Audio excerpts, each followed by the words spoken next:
ध्यान की इस कक्षा में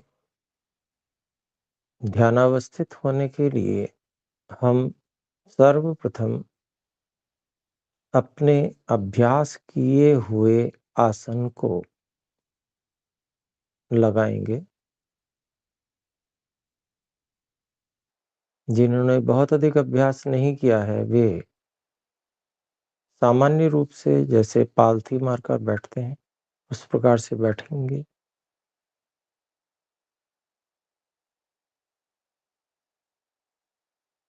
अच्छी प्रकार से आसन की स्थिति बने उसके लिए नितंबों के नीचे 3 इंच के लगभग की गद्दी लगाकर बैठें।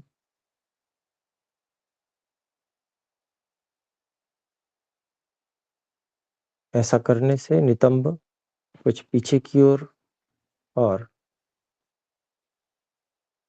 पेड़ों का भाग कुछ आगे की ओर रखते हुए रीढ़ की हड्डी की एक स्वाभाविक वक्रता को यथावत बनाकर रखने का प्रयास करेंगे।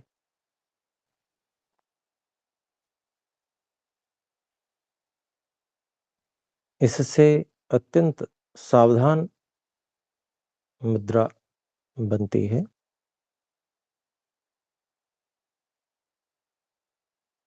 कमर, गर्दन और सिर की चोटी का भाग एक सीध में रहे और संपूर्ण धड़ का भाग भूमि से 90 अंश का कोण बनाता रहे। आंखें कोमलता से बंद कर लें। हल्का सा थोड़ी को कंठ की ओर दबा लें।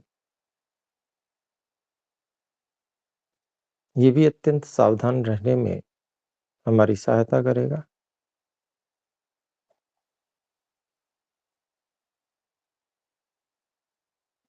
हाथों को किसी भी मुद्रा में घुटनों पर सुविधानुसार रख सकते हैं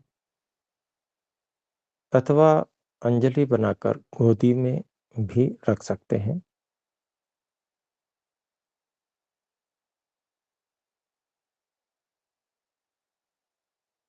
मन से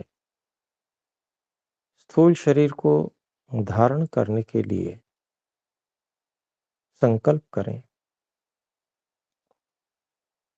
कि अब मैं स्थूल शरीर से कोई भी चेष्टा नहीं करूंगा। एक स्थिति में रोककर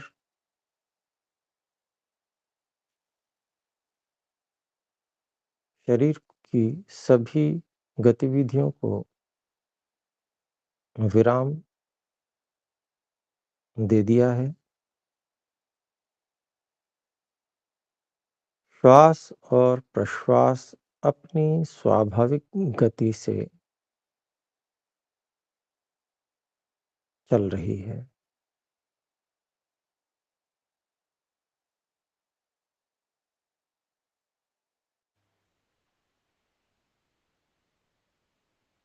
आसन को स्थिर करने के लिए अनंत परमपिता परमात्मा में मन को समापन्न करें, अर्थात शरीर से पूरी तरह से ध्यान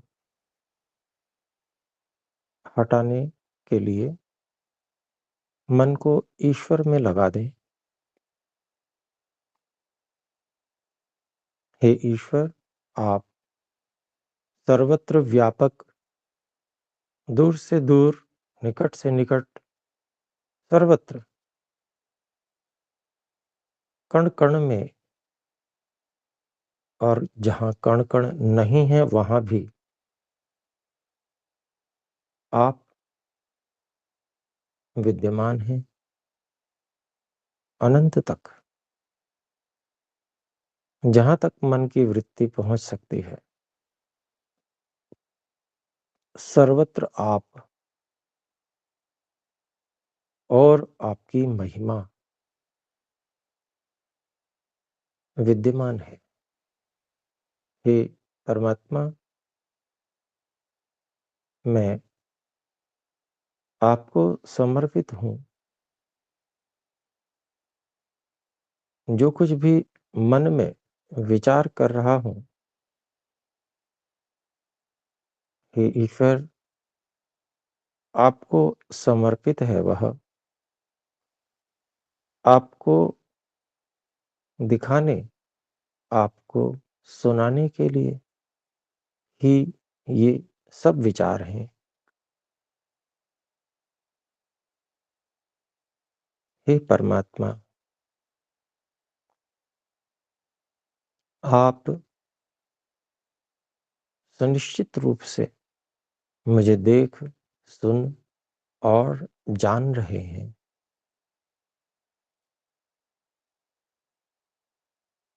इतना ही नहीं, हे परमात्मा, आप मेरी छोटी से छोटी भी आंतरिक मानसिक गतिविधि में तत्क्षण मुझे सहयोग कर रहे हैं।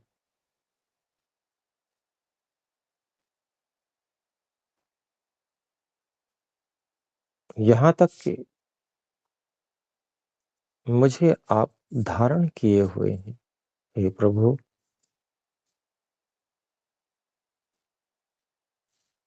आपकी सहायता के बिना तो मैं स्वयं का अनुभव तक न कर सकूं।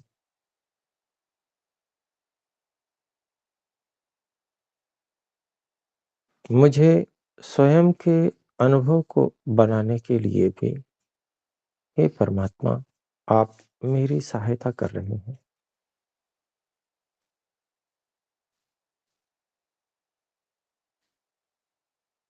हे परम सहायक, हे परम गुरु, आप मुझे सूक्ष्म से सूक्ष्म विचार, निर्णय और क्रिया में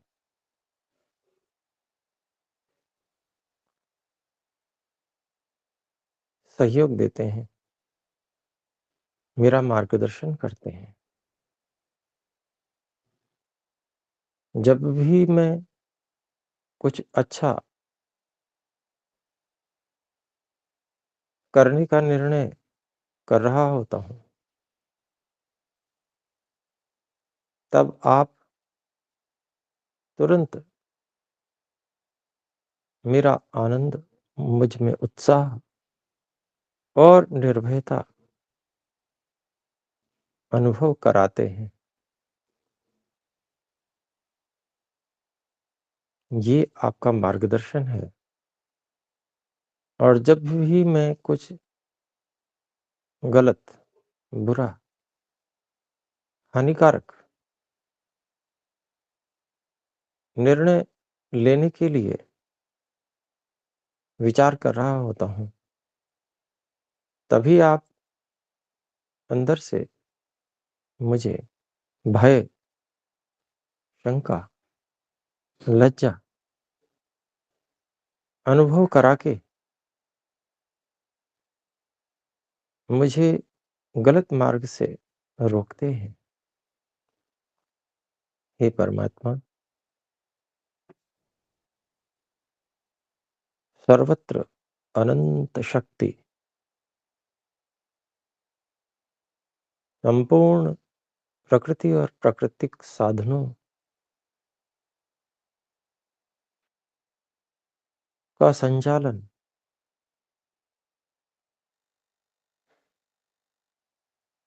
कण-कण को, ब्रह्मांड के अनंत लोक-लोकांतरों को, हम प्राणियों के शरीरों को आप यथावत धारण किए हुए हैं। और सबकी एक सुनिश्चित गति बनाए हुए हैं। हे परमात्मा, आप जो अनंत बल से युक्त हैं और अनंत ज्ञान से युक्त हैं,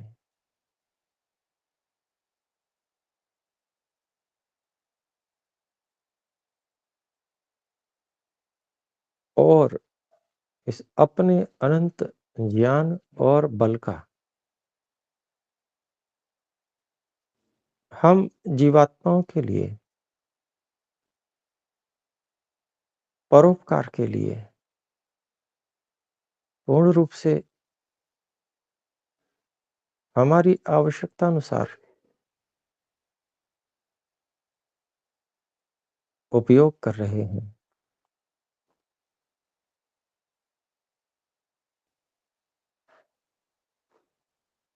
हे परमात्मा, हे परम गुरु, हे परम सहायक, परम सखा,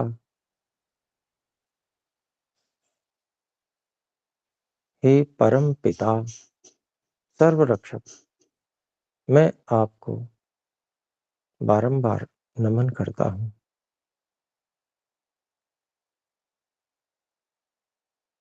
मैं आपके प्रति अत्यंत कृतज्ञ हूँ।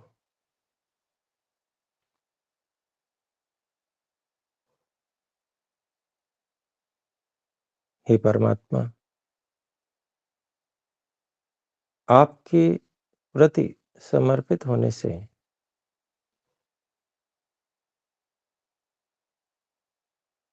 और आपका सूक्ष्मतम विचार करने से मैं आप में एकाग्र होता जा रहा हूँ, और जो आप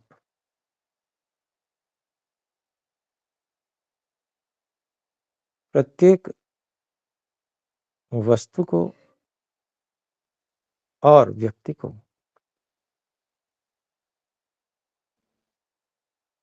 तत्व ज्ञान की दृष्टि से देखते हैं, उसी दृष्टि से मैं भी देखना चाहता हूँ। परंतु मुझ में अल्प सामर्थ्य है, और इस अल्प सामर्थ्य को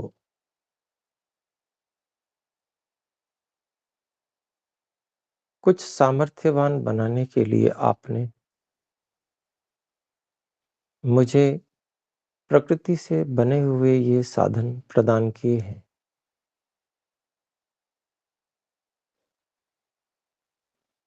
ये प्रकृति जन्य साधन कृपा करके आपने मुझे मेरे कर्म फल के अनुसार दिए हैं,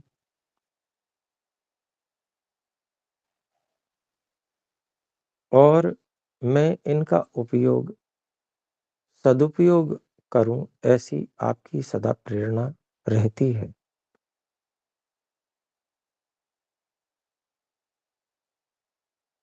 परंतु अपने अज्ञान के कारण से मैं इन साधनों का दुरुपयोग करने लगता हूँ। मैं विपरीत ज्ञान से, मिथ्या ज्ञान से युक्त हो जाता हूँ।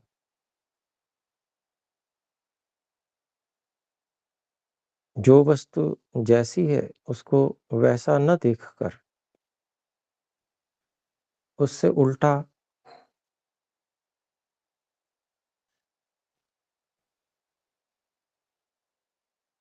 अतिशयोक्तिपूर्ण गलत विचार करने लगता हूँ।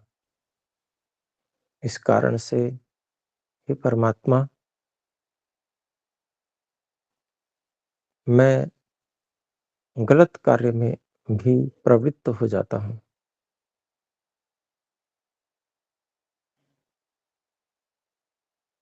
हे परमात्मा, मैं आपके इस तत्व ज्ञान स्वरूप को, आपकी तत्व ज्ञान वाली दृष्टि को धारण करना चाहता हूँ, क्योंकि हे परमात्मा, आपकी ये जो तत्व ज्ञान वाली दृष्टि है, यही वह अग्नि है जो सभी क्लेशों को भस्म करती है।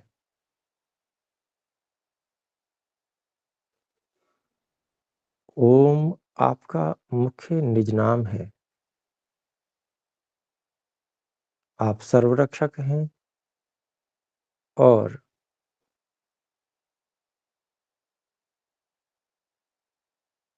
तत्व ज्ञान के द्वारा क्लेशों से मेरी रक्षा करते हैं। तत्व ज्ञान को स्थिर बनाने के लिए मेरे द्वारा पुरुषार्थ करना भी बहुत अपेक्षित है,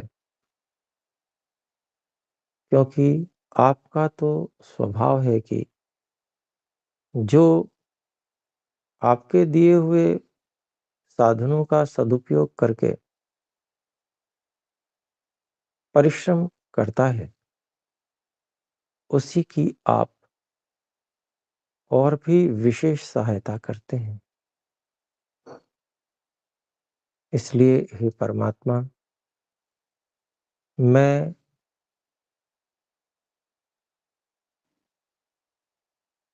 जो अनित्य अर्थात अवयवों से मिलकर बनी हुई वस्तुओं को नित्य अर्थात निरवयव जैसा, अवयव रहित जैसा मानकर व्यवहार करता हूँ। यह मेरा बहुत बड़ा अज्ञान है, मिथ्या ज्ञान है। मैं अवयवी के रूप में ही केवल सब वस्तुओं को देखता हूँ,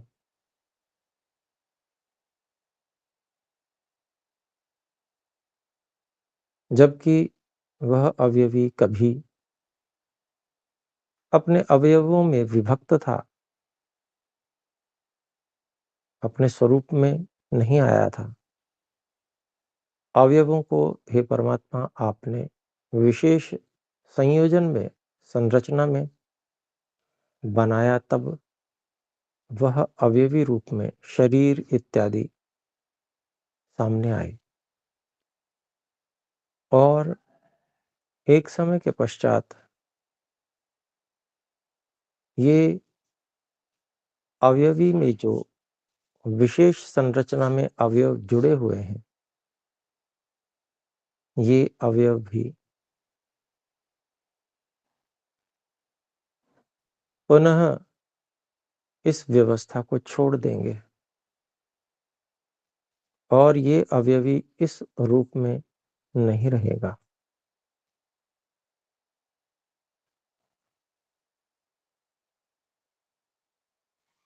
इसी प्रकार से हे परमात्मा, संसार में शरीर आदि जो अवयवी हैं, ये अशुद्ध भी हैं और इनको देखने का मेरा जो तरीका है, वह भी अशुद्ध है। इसके कारण से मैं जिस ओर मुझे आकर्षित नहीं होना चाहिए, उस ओर आकर्षित रहता हूँ। जैसे शरीर रूपी अवयवी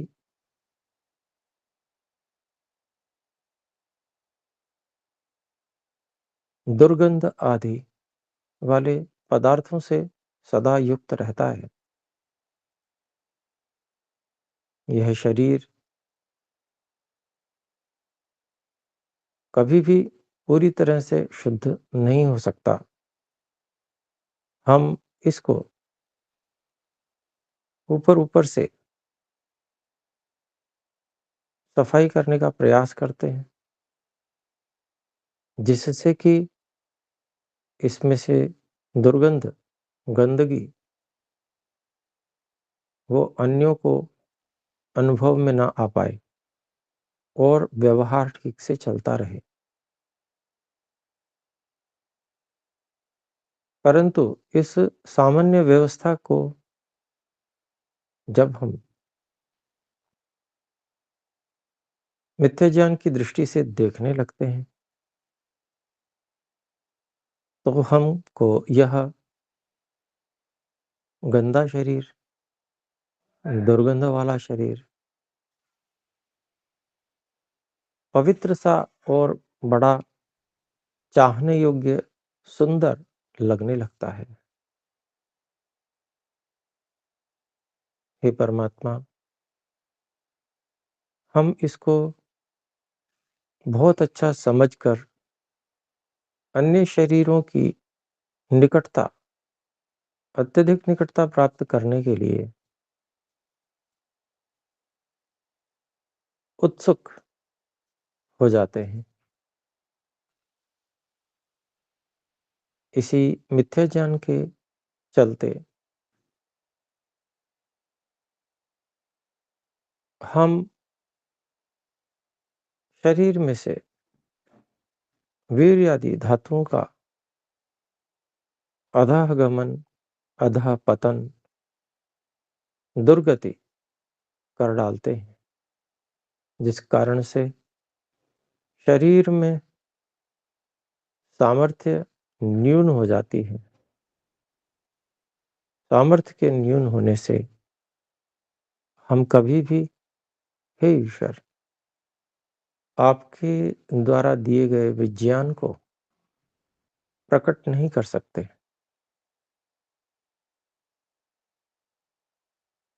और ना ही आपको प्राप्त कर सकते हैं। इसलिए हे परमात्मा, जो वास्तविकता है उसको हम सदा याद रख पाएँ कि ये शरीर आदि मलमूत्र से भरे रहते हैं। पसीना, दुर्गंध आदि इनका स्वभाव है। ये ग्रहण करने योग्य नहीं है। स्पर्श का भाव, स्पर्श से सुख लेने का भाव, यह हमारे अंदर जन्म-जन्मांतर से गहराई से संस्कारों के रूप में भरा हुआ है, जिसके कारण से हम उसी प्रकार के स्पर्श से सुख लेने के भाव को बार-बार क्रिया में परिवर्तित करते हैं। पर वास्तव में, हे परमात्मा, इंद्रिय से लिया जाने वाला सुख बहुत कम देर का, कुछ क्षणों का ही होता है, अनित्य होता है और बहुत ही घटिया होता है। कोई भी वस्तु घटिया क्यों होती है? क्योंकि वह अपने प्रयोजन को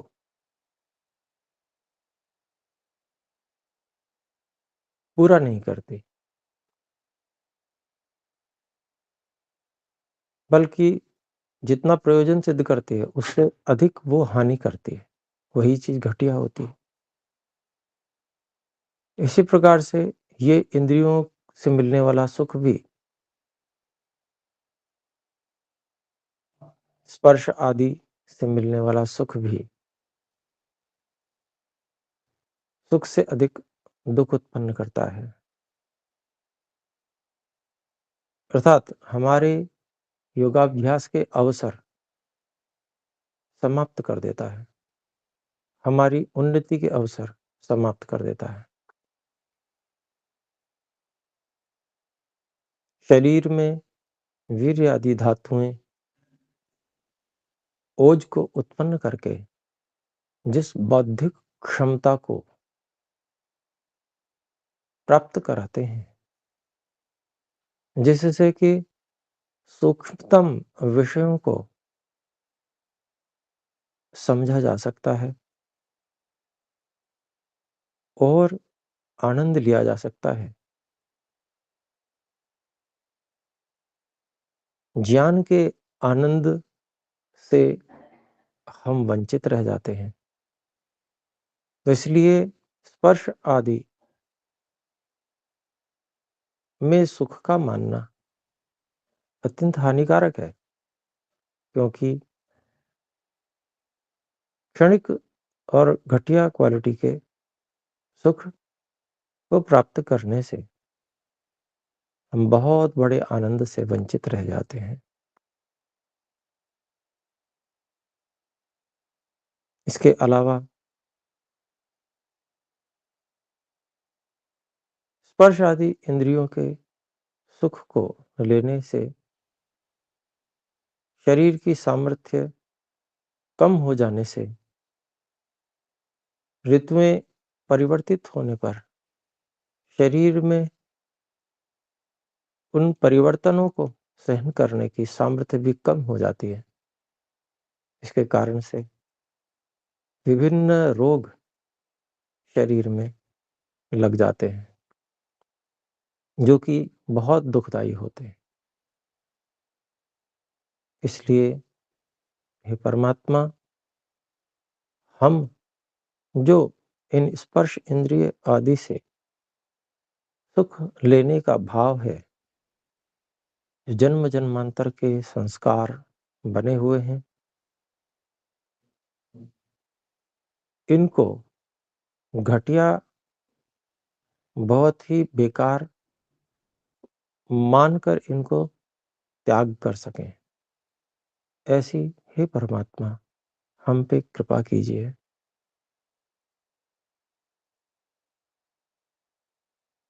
और जो सेवा परोपकार तथा ज्ञान विज्ञान और आपकी उपासना से आनंद और सुख जो कि विशुद्ध है, उस आपके द्वारा जो आनंद, उत्साह, निर्भयता प्रदान की जाती है, उस आनंद को लेने के लिए सदा तत्पर रहें। हे परमात्मा,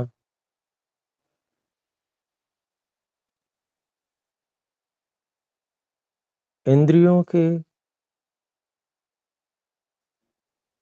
सुख की सूक्ष्म विवेचना करने से हमें ज्ञात होता है कि वास्तव में हम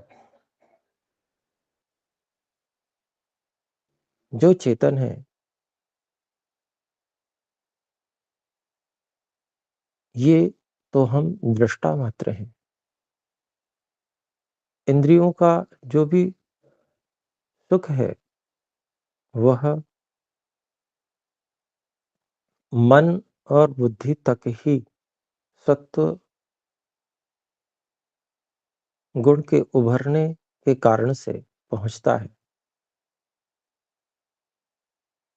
ये परिवर्तन मन और बुद्धि तक ही होते हैं, जहाँ सुख रूप से सत्वगुण उभरता है कुछ क्षणों के लिए, और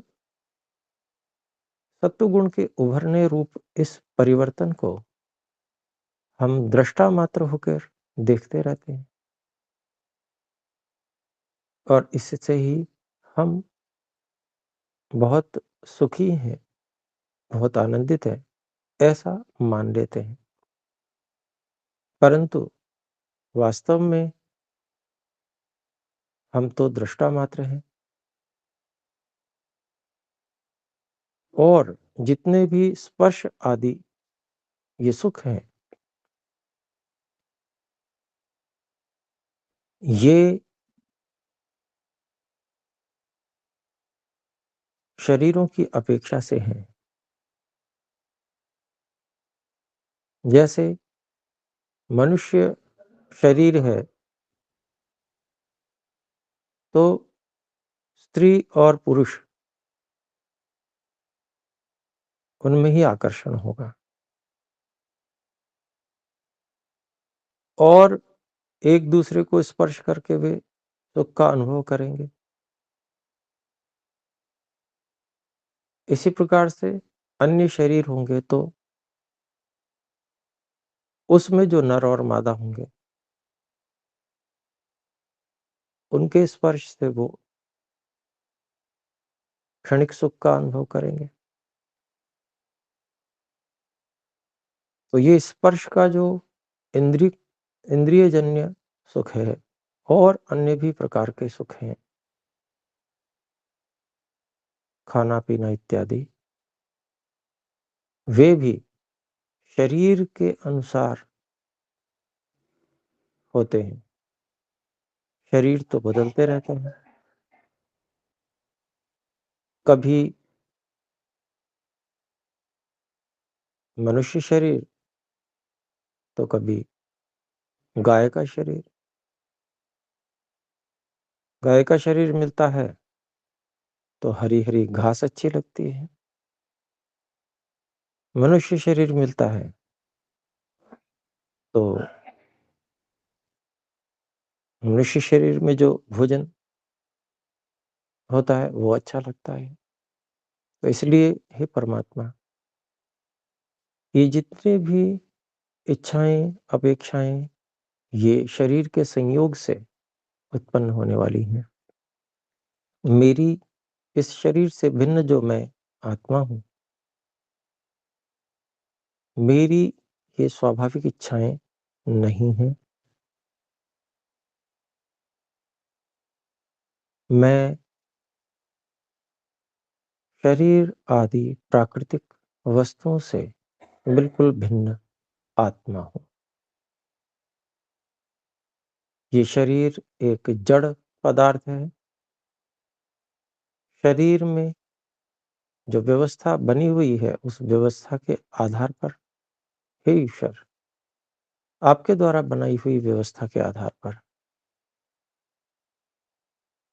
शरीर की सभी गतिविधियाँ संचालित हो रही हैं और उसी से युक्त होकर मैं जब अपना स्वरूप इस शरीर को समझता हूँ, तब ही मैं इसकी न्यूनता से दुखी होता हूँ। इसमें वृद्धि से अपने आप को बढ़ा हुआ समझता हूँ।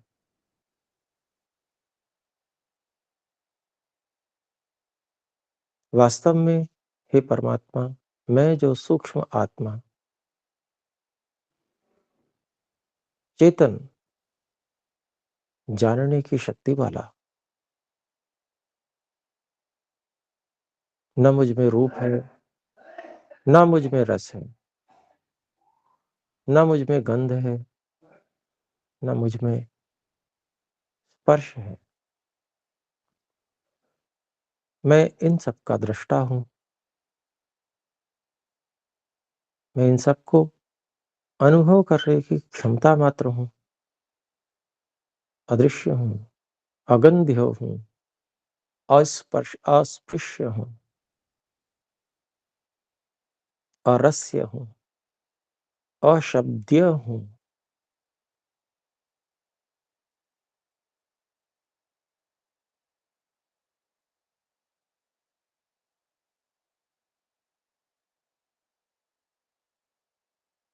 मेरी इन अनुभूतियों को आधार बनाकर ही हे परमात्मा,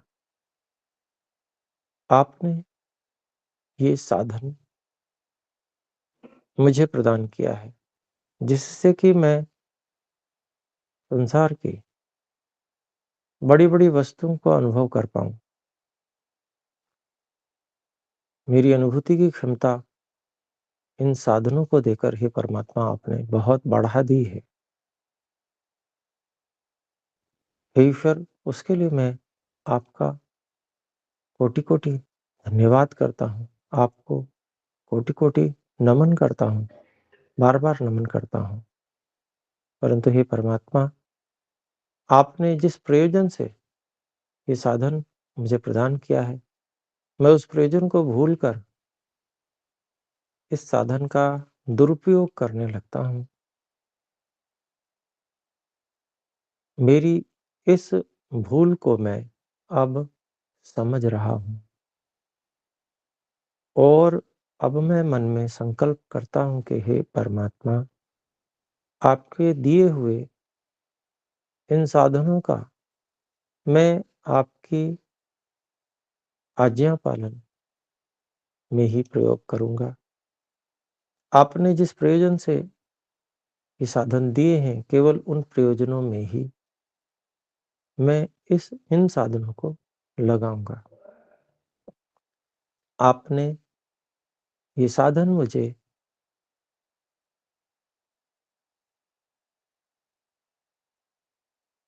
इससे उत्कृष्ट जो आप ही स्वयं साधन रूप होते हैं, उन तक पहुँचने का मार्ग बनाया है।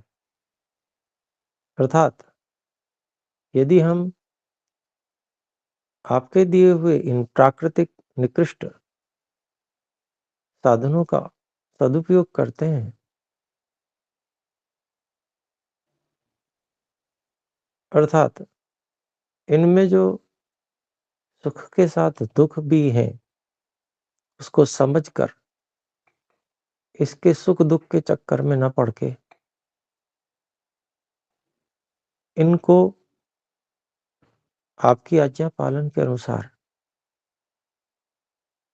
पूरी तरह से परोपकार में चलाते हैं, तभी हमें हे परमात्मा आप स्वयं साधन के रूप में अत्यंत उत्कृष्ट साधन के रूप में प्राप्त हो सकते हैं।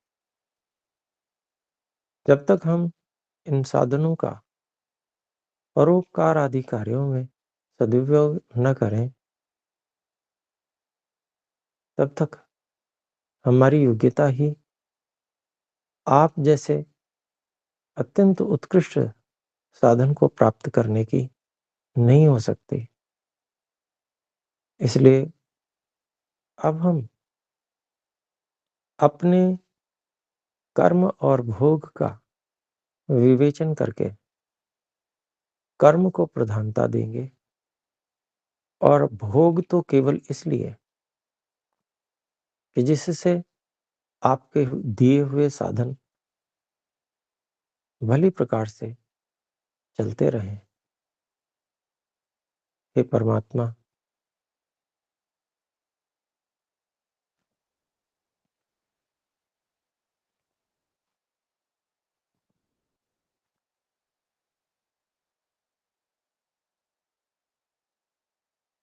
ये शरीर आदि साधन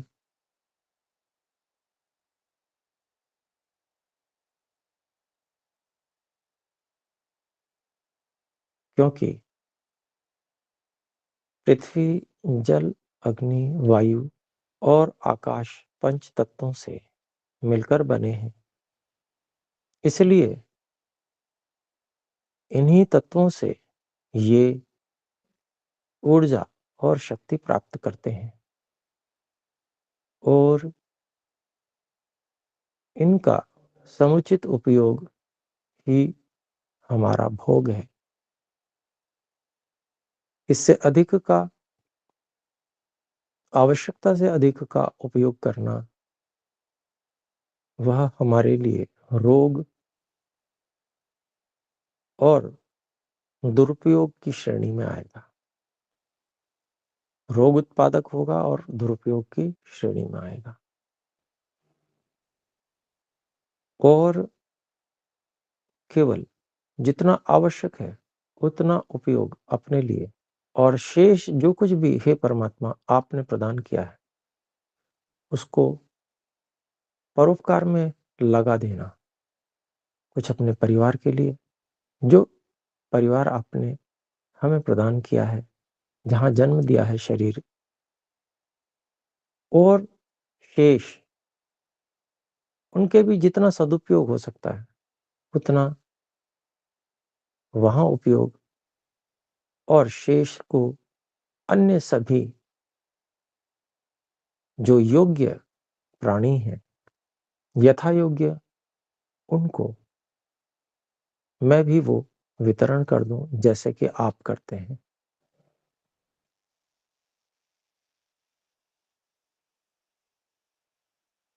यही परोपकार हे परमात्मा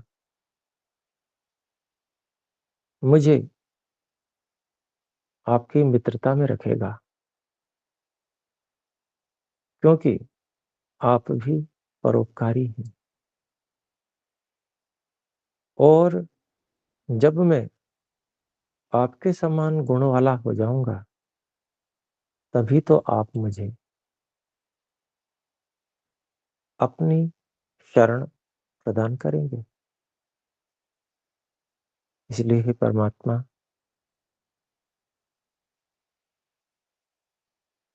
जो संसार में ये दुख रूप सांसारिक वस्तुएं हैं, जो रूप रस गंध स्पर्श शब्द हैं, इनको मैं दुख रूप ही जानूं। भले ही इनमें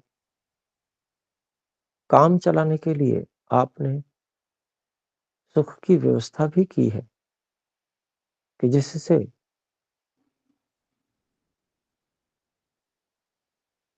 सर्वथा दुख प्राप्त न हो। शरीर आदि साधनों को चलाने के लिए हम जब उसका उपयोग करें, तो भी हमें सुख ही मिले। लेकिन उसको संपूर्ण सुख का साधन मानकर उन्हीं सुखों के लिए जो अत्यंत घटिया है, सारा समय लगा देना, यह मूर्खता अब मैं बिल्कुल भी नहीं करूंगा।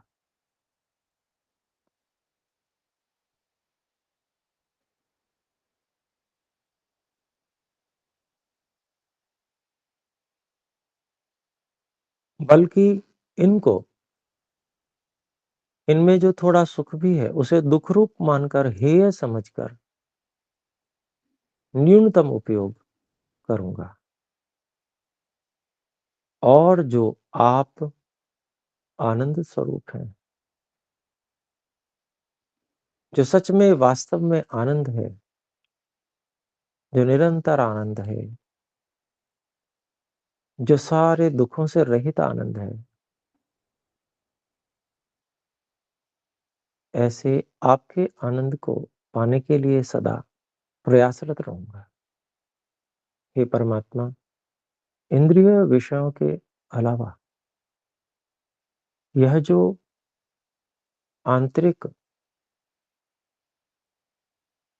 सूक्ष्म साधन है, मन है, यह भी आपने अत्यंत शक्तिशाली बनाए हैं। जब मैं शरीर से ब्रह्मचर्य को बहुत अच्छे प्रकार से पालन करके ओज रूपी ऊर्जा से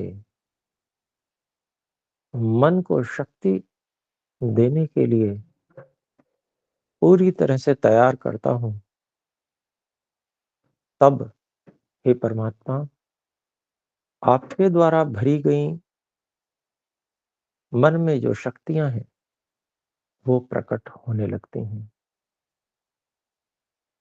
मन की महान शक्तियों को अनुभव करके, उनका उपयोग करके, उसके ज्ञान विज्ञान को समझकर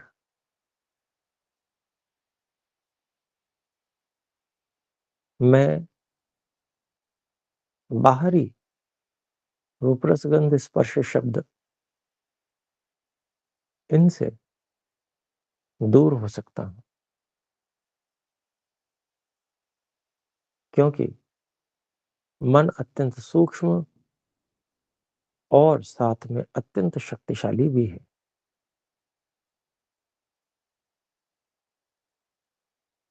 इस मन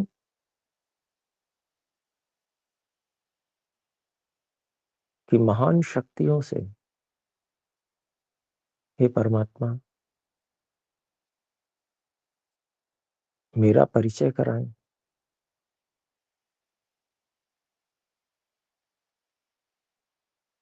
मैं मन की शक्तियों का उपयोग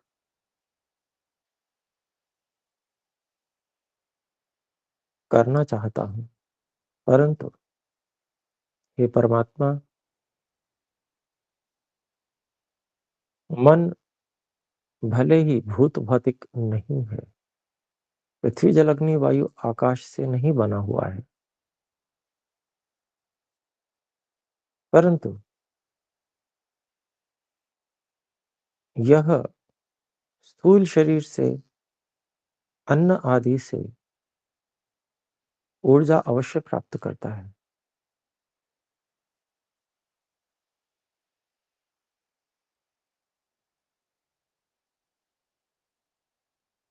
साथ ही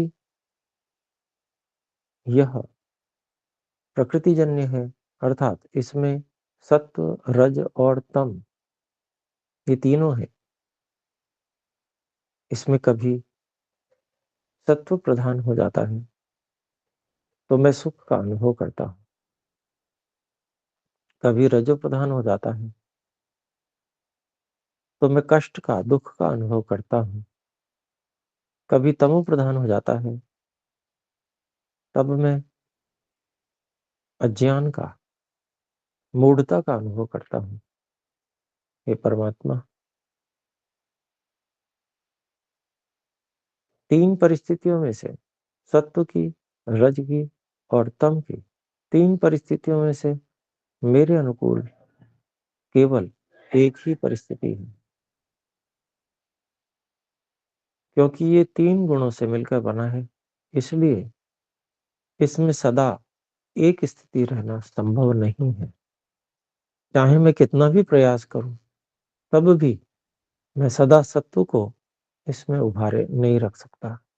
इसके कारण से जब रज प्रभावी होता है तो मुझे कष्ट सहने ही होते हैं। जब तम प्रभावी होता है तब मुझे मूढ़ता, अज्ञानता में जाना ही पड़ता है। इसलिए हे परमात्मा इस मन से और इस मन की शक्तियों से प्राप्त सुख भी अंतिम सुख नहीं है। इसमें भी ऐसा कुछ इतना अधिक मिला हुआ है कि यह भी हेय है। हे परमात्मा प्रकृति जन्य कोई भी पदार्थ, बुद्धि, अहंकार, कुछ भी त्रिगुणता से रहित नहीं है। हे ईश्वर एक आप ही हैं जो केवल आनंद स्वरूप है। मेरा स्वरूप अपना भी जो शरीर, इंद्रियां, मन, अहंकार, बुद्धि इन सब से अलग स्वयं दृष्टा मात्र चेतन स्वरूप, अपना स्वरूप भी इतना अल्प सामर्थ्य वाला है कि बिना इन साधनों के मैं अपना अनुभव तक नहीं कर सकता। इसलिए हे परमात्मा, मेरा अपना स्वरूप न तो हेय है, क्योंकि अपने स्वरूप को कभी कोई छोड़ ही नहीं सकता, और ना ही उपादेय है, क्योंकि ये अत्यल्प सामर्थ्यवान है। तो मैं जो अति अल्प सामर्थ्य वाला, वह हे परमात्मा, आपकी ही अपेक्षा करता हूँ।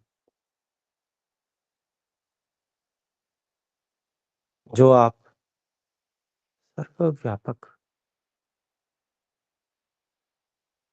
अनंत आनंद, ज्ञान और बल के भंडार,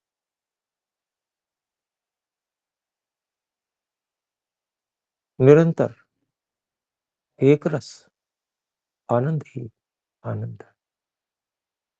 हे परमात्मा,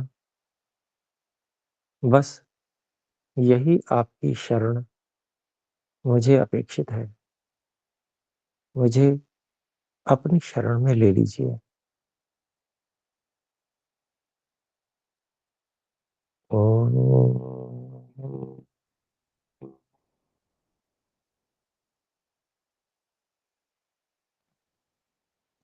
ओम।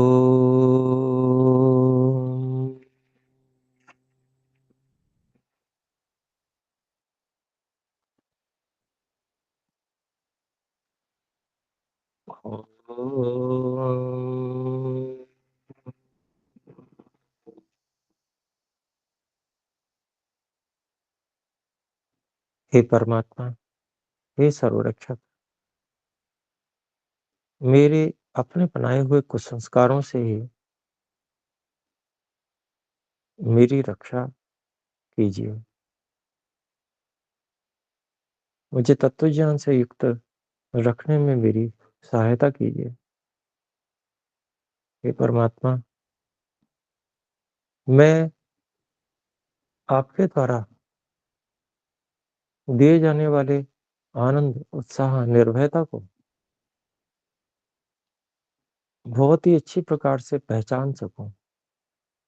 आपके द्वारा दी जाने वाली आनंद, उत्साह, निर्भयता पर एकाग्रता कर सकूं, जिससे मैं उसको अपनी स्मृति में बसा सकूं।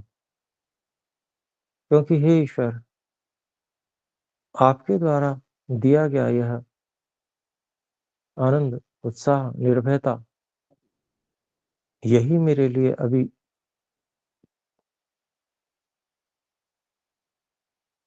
ऐसा साधन है,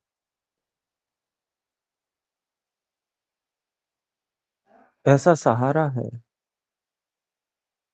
कि जो वर्तमान में उपलब्ध है, और इसी सहारे से मैं जो हेय हैं, जो घटिया क्वालिटी के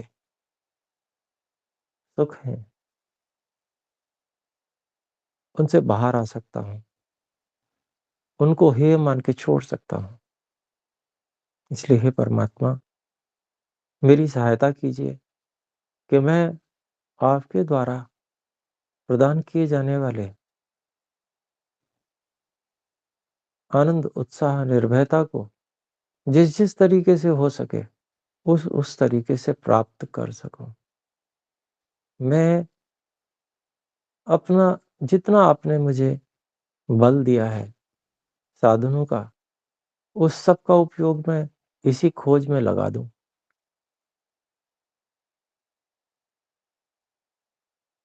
कि मैं कैसे वर्तमान में आपके आनंद, उत्साह और निर्भयता को अधिकतम प्राप्त कर सकता हूँ।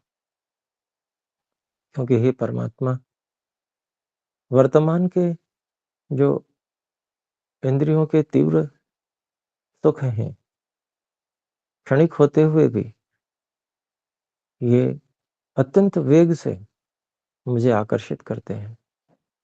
इन सब से मैं तभी अपने आप को छुड़ा सकता हूँ कि जब हे प्रभु मुझे आपका सहारा मिले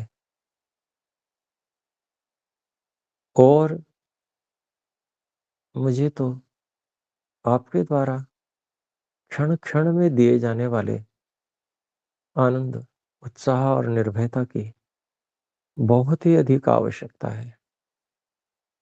इसलिए हे परमात्मा, मेरी बुद्धि में आप प्रेरणा कीजिए कि मैं कैसे आपके द्वारा दिए जाने वाले इस आनंद, उत्साह, निर्भयता को पूरी एकाग्रता पूर्वक ग्रहण कर सकूँ। इसके एक-एक कण को मैं विस्मृत ना होने दूँ। इसको मैं हमेशा अपनी स्मृति में संजोए रखूँ। ये जो आनंद हिलोरे ले रहा है, ये जो आपकी कृपा बरस रही है, ये जो शांति, ये जो मुझे प्राप्त हो रही है, हे प्रभु, क्योंकि मैं आपको स्मरण कर रहा हूँ, मैं आपको अपनी अनुभूति का विषय बनाने का प्रयास कर रहा हूँ। इसलिए आप जो ये मुझे शांति प्रदान कर रहे हैं, ये जो मुझे आप निर्भयता प्रदान कर रहे हैं, आनंद प्रदान कर रहे हैं, मेरे अंदर मेरा उत्साह बढ़ा रहे हैं। हे परमात्मा, मैं इसको एक-एक क्षण में पहचानता रह सकूँ। मैं इसको अपने साथ सँजोए रख सकूँ। हे परमात्मा, मुझ पर ऐसी कृपा कीजिए। आप ही कृपा करेंगे, तब मैं इन कुसंस्कारों से छूट पाऊँगा। हे परमात्मा, आपकी दया के बिना तो मैं कुछ भी नहीं कर सकता। इसलिए हे प्रभु, मैं बार-बार आपकी रक्षा को चाहता हूँ। हे सर्वरक्षक, मुझ पर कृपा कीजिए, मुझ पर दया कीजिए कि जिससे मैं अपने कुसंस्कारों से युद्ध में विजय प्राप्त कर सकूँ। मैं अपने क्लेशों को नष्ट कर सकूँ। हे परमात्मा, आपके तत्व ज्ञान को आपकी दी हुई इस बुद्धि में मेरे लिए स्थिर करने की कृपा कीजिए कि जिससे मैं इस संपूर्ण संसार को जब देखूँ तो केवल तत्व ज्ञान की दृष्टि से देखूँ और जो अनित्य है उसको हेय समझ सकूँ और जो नित्य है उसको उपादेय समझ सकूँ। हे परमात्मा, जो अशुद्ध है उसको हेय समझ सकूँ और जो शुद्ध आप हैं उनको उपादेय समझ सकूँ। हे परमात्मा, जो दुःख रूप है किंचित सुख मात्र से उसको मैं सुख रूप न समझ बैठूँ, उसको मैं दुःख रूप ही समझता रहूँ और जो एक आप आनंद स्वरूप, विशुद्ध आनंद वाले, उनको ही मैं सदा उपादेय, ग्राह्य समझ सकूँ। हे परमात्मा, जो जड़ वस्तुएँ हैं, जो हेय हैं, उनको जड़ और हेय समझकर उन पर मैं आकर्षित न होऊँ, बल्कि हे परमात्मा, जो आप चेतन स्वरूप, आपकी ओर ही सदा मैं आकृष्ट रहूँ। स्वयं जो मेरा अपना वास्तविक स्वभाव है, चेतनता, उस चेतनता को जड़ता से अलग अनुभव कर सकूँ। जड़ में जो मैं घुला-मिला सा अनुभव करता हूँ, यह मैं बाहरी संसार की ओर देखने से उसी में से खो जाता हूँ। हे परमात्मा, इससे मुझे बचाइए। मैं आत्म चेतना को, स्वयं जो चेतन स्वरूप हूँ, उसको जड़ से बिल्कुल अलग करके अनुभव कर सकूं, और जो मेरे सजाती है आप भी चेतन हैं, तो आपसे ही मैं प्रीति लगा सकूं, ऐसी मुझ पर कृपा कीजिए। ध्यान के माध्यम से हमने ईश्वर से प्रार्थना की, तत्व ज्ञान को स्थिर करने का प्रयास किया। समय अधिक हो चुका है, आइए मिलकर एक बार ओम का उच्चारण करके इस कक्षा को विराम करते हैं।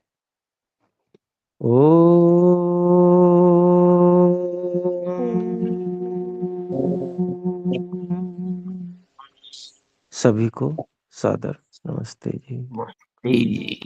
सभी को सादर नमस्ते जी। सादर नमस्ते गुरु जी।